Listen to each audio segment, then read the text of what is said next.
So I'm sure that Sinan has already introduced himself, maybe not. Anyway, we are happy to have him here and for the opportunity for him to talk about his voyage, because this happens very often where we have guests coming on board and doing the voyage up to North Cape and coming down or the other way around, completing these dreams, and this is out of the ordinary, I would say, because you've done more than most in traveling around Norway with a bicycle. So, ladies and gentlemen, I give you Sinan. Thank you, and thank you to the family to give me this chance to talk about my story. I hope I'll be less boring than the open sea.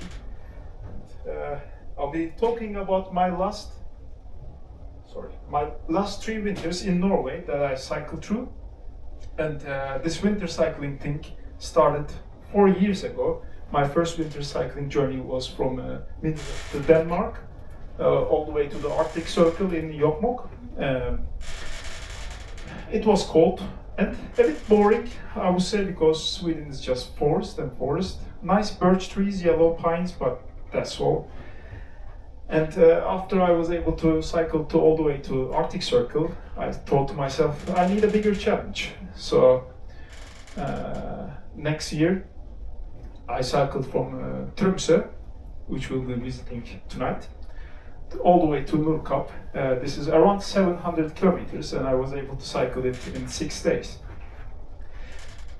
And this is the total of my journey, so I'm gonna talk you about them part by part.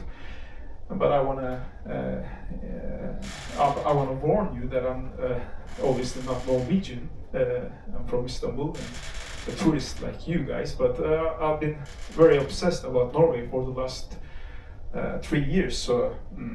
So our resident Norwegian is not here to correct me, but we did a tryout a few minutes ago. So I believe most of my knowledge about Norway and the Norway culture and Norwegian language will be okay. And this is the motto of the Norwegian Postal Service: Ingen kjenner Norge bedre. Nobody knows Norway better than us. But I believe this clashes with one of the Norwegian's culture thing, because Danish Norwegian writers written this 10 rules called Janteloven, emphasizes humility and discourages standing out. And the number 5 rule says you should not believe that you more than us. So if I do any mistakes, please don't hesitate to correct me. Anyway, this is the beginning of my first winter journey in Norway. This is just a random door in Tromsø. I put this picture because this bike was built by my friend in Istanbul, like me. I was built in Istanbul by my mother and father, obviously. And but this bike, I just assembled it a few days before the journey, because the old equipment, almost all of them were new, so it was a big gamble to start it, but I had no choice. After a few hours, I realized Norway is not as boring as Sweden, and the landscape changes pretty fast. You go like down to a fjord and up and the mountains and some trees. And it's sometimes discouraging, because you will see that the place you will be in 20 kilometers, but then you have to cycle 20 kilometers through the fjord. So it's ups and downs and in and outs, obviously. This is just a random. This is with a mobile phone. This is the same camping ground with a proper camera, and this is showing just a random fjord in how beautiful a random fjord in Norway can be.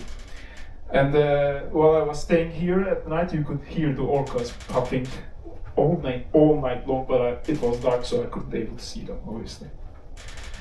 And here we are in the sign of Hammerfest commune. I'll show the same photo twice in the next journey, so it's like a comparison point of how the weather is. And this sign stands around 20 kilometers away from the Hammerfest we visited. So just the beginning of the commune, not the city, obviously. And this is on the main road. I would say it's the main road. It's technically a highway, E6, but maybe 5 cars every 20 minutes. So not much traffic, so it's safe to cycle, at least in winter. I don't know how it's in summertime. And unfortunately, I prepared this presentation today on my mobile phone. I didn't know this PC could show the videos fluently. Apparently, it can't. But there's a whale, a mink whale with dolphins. First, I thought it was an orca. I was pretty excited to see an orca. But orcas don't swim with dolphins, obviously. And the Norwegian name of orca is pretty funny. It's called spekbøgge, which means blubber chopper. So it's a fat chopper. It's my third favorite animal after humans and dogs. And to reach the Nordkapp, you have to cross a tunnel. Nordkapp is technically island. Anyway, but when I reached the tunnel, the door was closed, so I was very worried that, oh, I'm stuck here with my bicycle in freezing cold. But suddenly, the door opened for me, because this tunnel goes 200 meters under the sea, so they close the doors in winter time, so the warm air doesn't escape from the tunnel, and then the cold air doesn't sink. And it felt special, and I'm pretty grateful to Norway, because it's free. It's 7 kilometers tunnel, and it's free, like the ferries in Norway. If you're a cyclist, most of the ferries, if they're not a touristic location, they're free for cyclists. So I'm happy to spend my money in Norway, because you get something back. And when I reached Nordkapp, honestly, when I was cycling towards Nordkapp, I was a bit disappointed, because I thought, there's lots of bus coming through. I wouldn't be the alone adventurer to, like, you know, to impress my friends in Instagram. But then something unexpected happened when I was there. Probably those tourists from Hurtigruten saw me cycling when they're on the bus. So they were cheering for me. They were applauding. They wanted to take photos with me. And when I reached the queue that you talked about, like, people were cheering. I was cheering back, obviously. So I felt a bit special. And this is 30th of December, so it's a nice time to visit Nordkapp. As you can see, it's not that dark. But after 3 p.m., the tourists leave, so I could get my lone adventure fake photo. But there's a big building near it, so it's not like I'm a real explorer, just using my credit card. And after the Nordkapp, I cycled back to Høningsvåg and took my first Hurtigruten. This was MS Nord-Norge, back to Tromsø, and this was my first Norwegian trip. After the Tromsø, I flew back to Oslo, and then this was my first trip to Oslo, and then I put this very beautiful piece of art, because where the cyclists in Oslo meet. This is an artwork by a British artist, and he had 2 statues like this. One of them he gifted to Norway, one of them he gifted to the Dutch in Netherlands. Dutch people didn't tolerate this much a lot, I guess, and then they removed it, but Norwegians don't care about it. I don't know the original name, but the locals call it Pildonissen. And this is the beautiful Norwegian marble of the National Gallery, National Museum in Oslo. And this is one of the most famous paintings in Norway. It's Winter Night in London. It's by Harald Solberg, and it depicts a winter night in middle of Norway.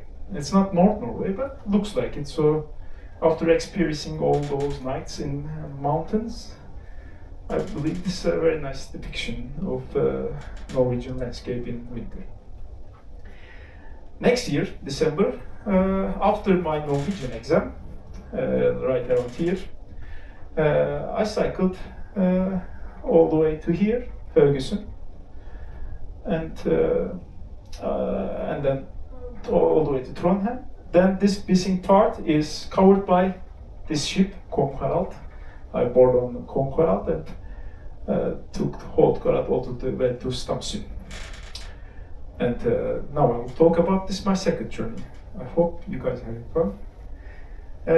This is Heddal stavkirke. It lies here in Notodden. This is the biggest wooden church in Norway. It's made of wood, of whole thing. It's almost 900 years old. There are a dozen of the original wooden church all over Norway still. and this is the biggest one. It's beautiful. And this is the memoriam for the first king of Norway, Harald Hårfagre. He doesn't lie here because even some historians dispute that he didn't even exist. But it's nice to pay respect. But sorry, I forgot to remove my helmet. And this is Bergen, the second biggest city of Norway. Probably most of you know. Ironically, it was dry the day I visited, but it's one of the cities in Norway that rain most.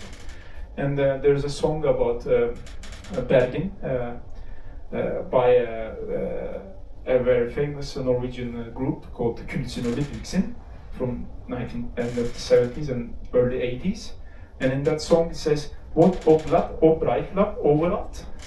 This means wet, slippery, and breiflatt, this fish, the monkfish, anglerfish, because those guys lived in Bergen, so they can joke about Bergen people, and they resemble Bergensere, the people from Bergen, to this fish, because this fish has a big mouth, and they want to stereotype Bergenese people.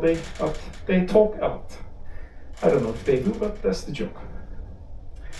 And this is one of the most famous fjord in Norway, Geirangerfjorden. Oh, unfortunately, this ship doesn't visit this fjord in wintertime, but it does in summertime. Beautiful deep fjord, besides very very deep walls, high walls, so it makes it a bit special than the others. And here I am in the Christmas market in Trondheim. As you can see, it was all wet and rainy for a few days, so I was miserable. And more miserable than an average cyclist, and since most of the cyclists are miserable, so I was pretty miserable.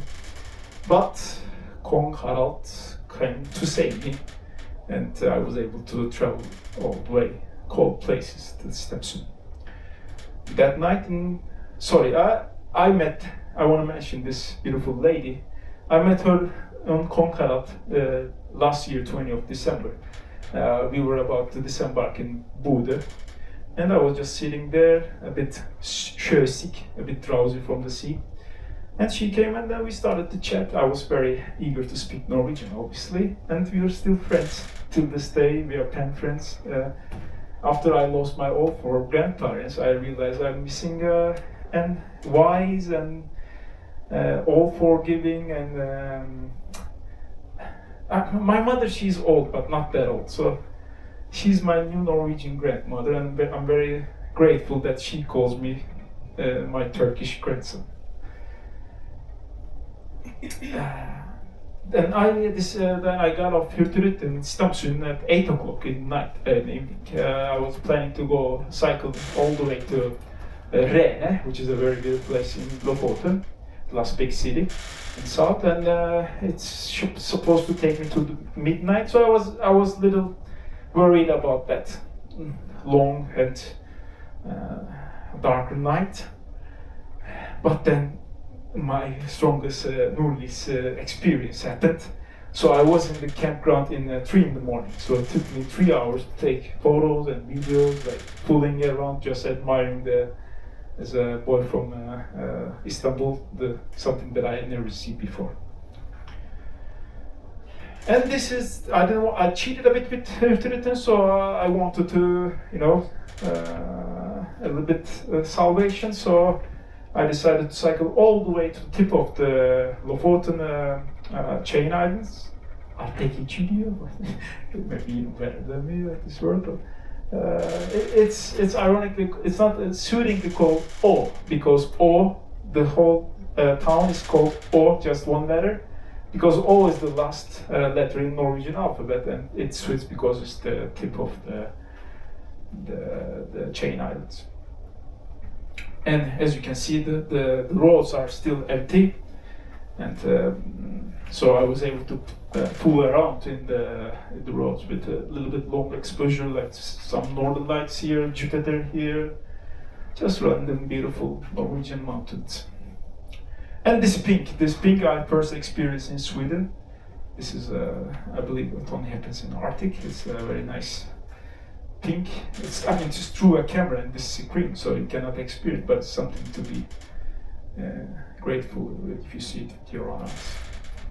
And another random pieces of Norwegian culture. Here I try to act like I'm farting Northern Lights, like silent but ionized. And in the Christmas day, something special happened. I met a cyclist, but on the wrong direction, obviously. And he's a different kind of cyclist. I would say I'm a bike packer, and he's a bike tourer. The difference is, as I said, I'm using my credit card, and he's the real deal. He's using his tent. So my bicycle weighs about 30 kilos, and his bicycle weighs about 50 kilos. That's why I can cycle about 100 kilometers a day, but he has to deal with setting up a tent and picking up a tent. And you know, if you pack a tent, the bag is always too small. So yeah, he's sweet, so he can do it. And this is the end of my second journey to Tromsø. And I clean the sign myself, obviously. And this is the airport in Tromsø, and they're pretty serious about not flying your drone. And, these are the confiscated and destroyed drones, and this is the first thing that you see if you land in Tromsø. So it's a nice warning, I guess. And here's a friend that I met in Tromsø. He is a local cyclist. He kind of welcomed me, and then the next day we had a nice short coffee ride together. We are still friends to this day. And this is the third journey in March. It's not winter time, technically spring, but it was still pretty cold. And after my second Norwegian exam, I had some free time to do this. It's around 800 kilometers, and I was able to do it in 7 days. The same sign again, as you can see, it's March, but it's a lot of snow and nice. And here I try to replicate another famous Norwegian painting called Soria Moria Slott, Soria Moria Castle. It's by Theodor Kittelsen. I think he's my favorite Norwegian artist.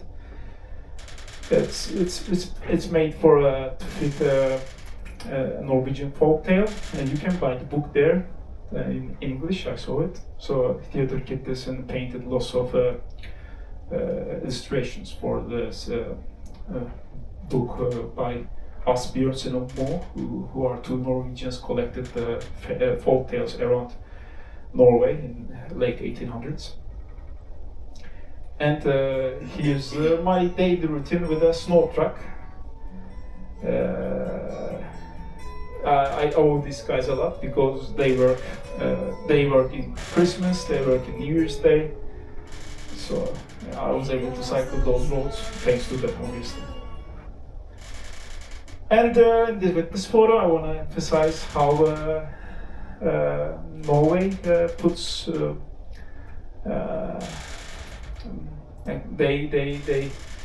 they value their locals a lot.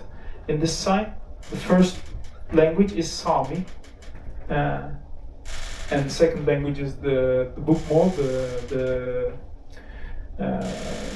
the Norwegian that most of Norwegian people write in. The second is the Nynorsk, the second language that made up by not made up but developed by Ivar Aasen as a Norwegian literaturist, writer and poet.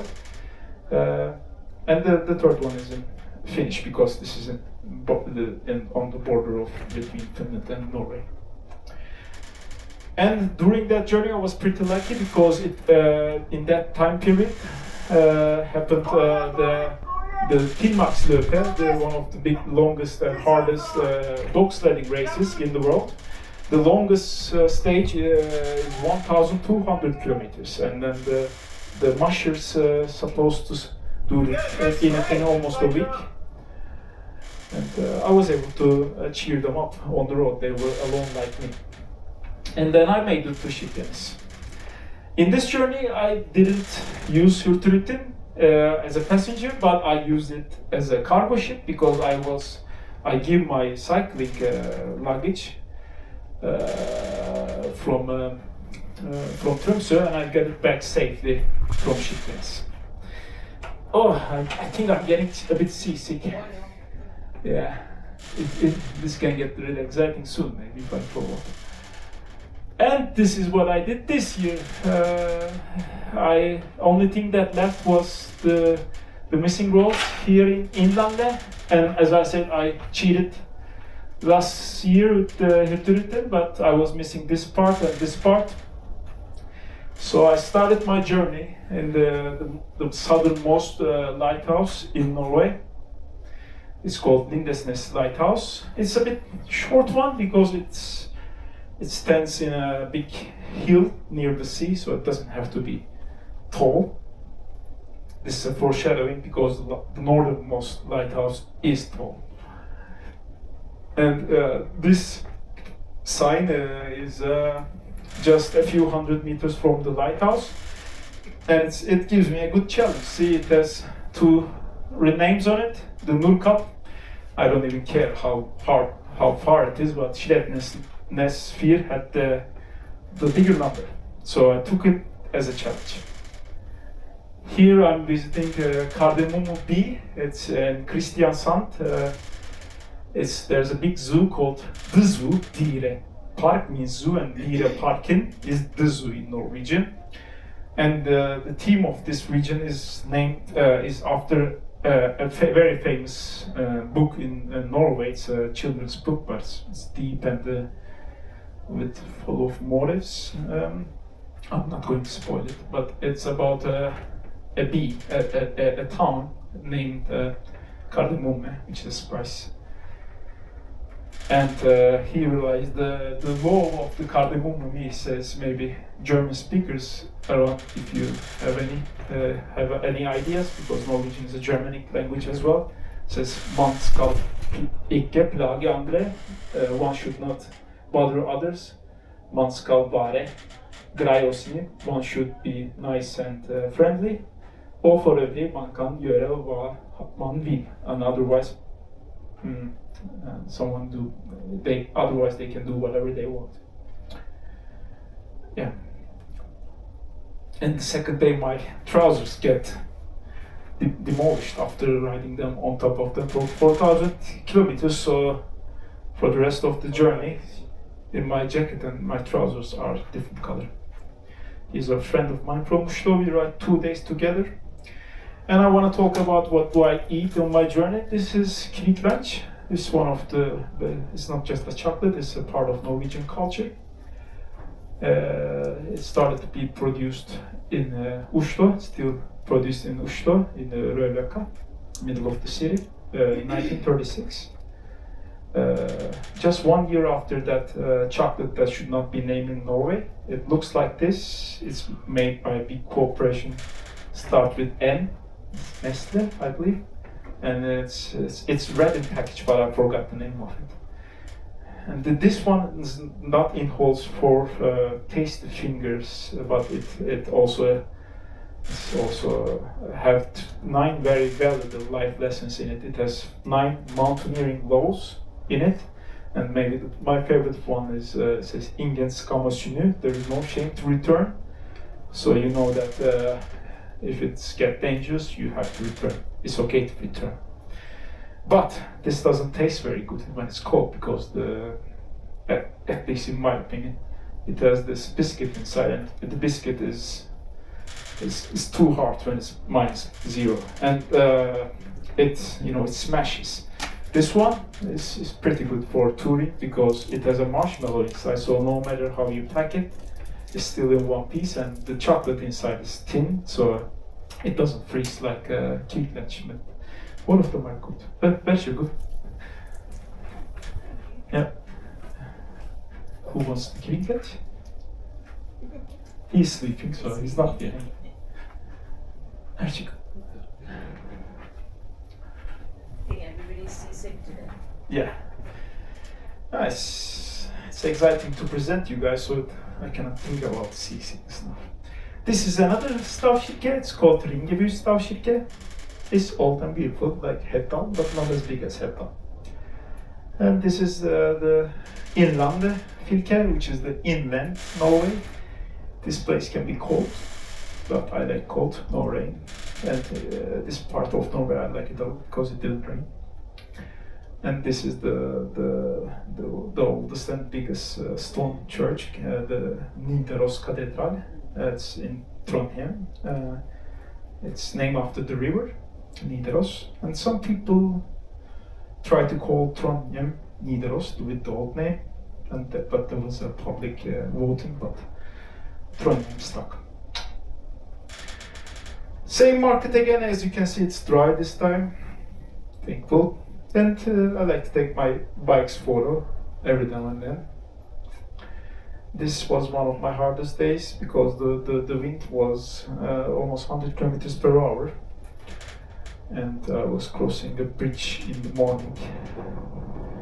And although I was on top of a bridge that's 40 meters high, I could smell the salt from the sea. Yeah, but then the weather was nice again, and the mountains were nice. This is one of the national mountains of Norway, Sting. It's beautiful. And if I move the camera a bit more, you can see like a fork on top, but it's like an obelisk by its own, so it's a mountain with character, definitely. And, I'm on a ferry. Here I entered my hotel from the wrong door, and turns out there was a swing party. But like I was wearing my cycling clothes, and then people look at me funny, I look at them funny. But they were kindly invited me to to dance with them. So it was nice to work on my core. Just nice random rocks. Norway is a very old country. It can be a whole land if you wanted to, but because it's very old, not like Middle East. If you think about tectonic plates, it's a new ground. Like Australia has one of the oldest pieces of rock in the world, also like Norway. Here I'm changing my bike. Like I'm switching my spike tires midway through because I want them to get worn equally, so the spikes hold. So this is the midway bike maintenance, changing the tires. I'm changing the rear brake calipers because I use them more in slippery conditions, obviously. Yeah, my friend's in a gas station. Norwegians love their Pepsi Max, so I'm sitting on a Pepsi Max one here. I was interviewed by the national TV, so I'm thankful for that. I have 2 different articles on their website, so now my mother can be proud of me, finally.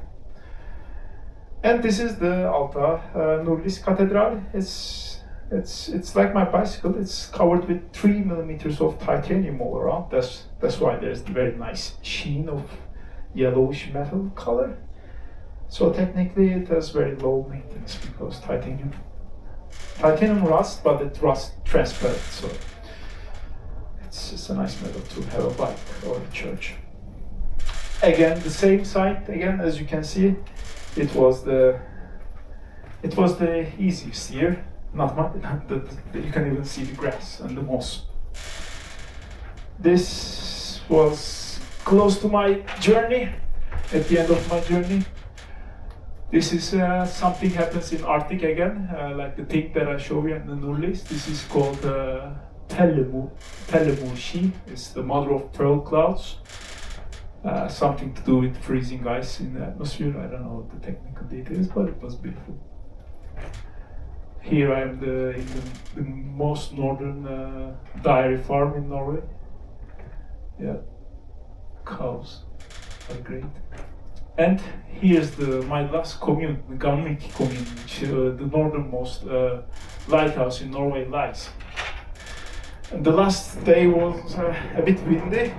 But I'm very thankful because if it wasn't windy, the whole journey would be very easy, and at least I could get some cinematic footage to impress some ladies. Yeah, and the last few kilometers I was accompanied by this wonderful gentleman called Jan Erik. He's the manager of the Sleipnes Museum and many other things. I believe he's part-time Santa Claus as well. So he showed me around, gave me the keys of the lighthouse. I was able to climb up myself, and he gifted me the Fyr, the lighthouse badge for free, and I bought it for the Lindesnes Fyr, so I feel like a accomplished Pokemon trainer right now. And the photo. And the shit. Yes. Yeah, I was about to throw up anyway, so it ended. But this is funny because I guess because the app that I told you about, the Norwegian road app, it has its traffic cameras with weather data, so I know where they are and what time they shoot. So I now have a nice collection of photos. Normally you have to pay for these photos in a theme park, but I got them for free. So again, thankful to Norway and thank you to that you have listened to me. Great, thank you. If you have any questions, you can ask. Right? I think I need that back. Sit down. Yeah, you should sit down. Yeah.